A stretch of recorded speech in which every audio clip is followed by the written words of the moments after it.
This is TWiT. The ASUS ROG Swift PG35VQ is an ultra-wide 200 hertz display with HDR and G-Sync. This is a 35-inch 3440 by 1440 unbelievably fast monitor running G-Sync technology, and it maxes out at a 200 hertz refresh rate.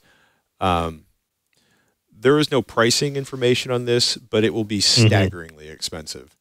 That would be my guess. You know, the ROG PG35VQ sells for about $1,200.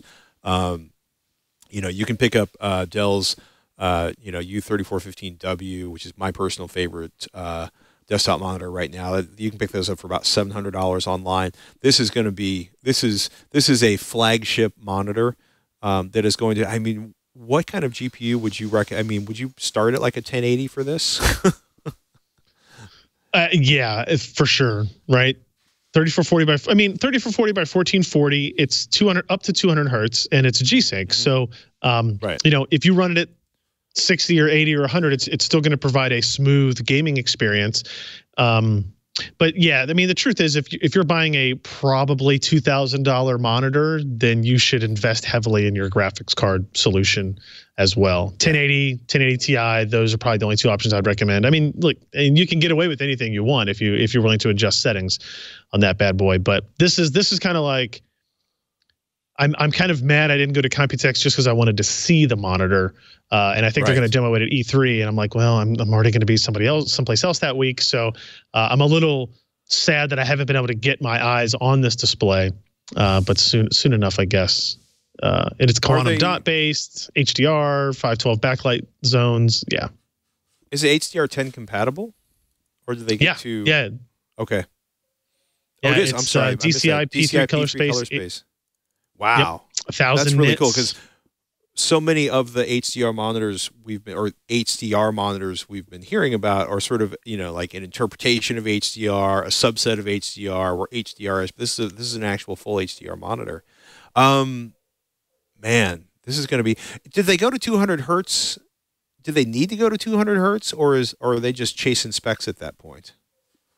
I mean, you don't need to do anything, I guess. But if the panel technology exists, you should probably do it. There's no reason. There's no reason to stop at 144 if you can go higher. Right. There's not a lot of hardware that will be able to push 200 hertz at 3440 by 1440 in a lot of modern games. That's correct. Right.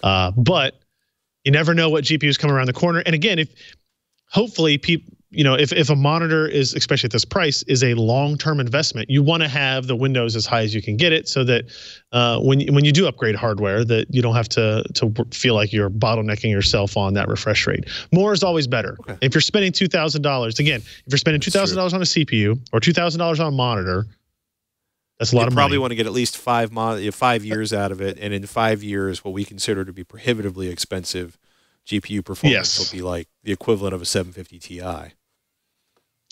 Agreed. Maybe. Hopefully. Yeah. Along with the, you know, the 8 cents per gigabyte SSD prices that Mr. Shrout has been demanding. Well, you've been demanding a dime, so I'm going to, you know what, 5 cents. I want a nickel a gigabyte.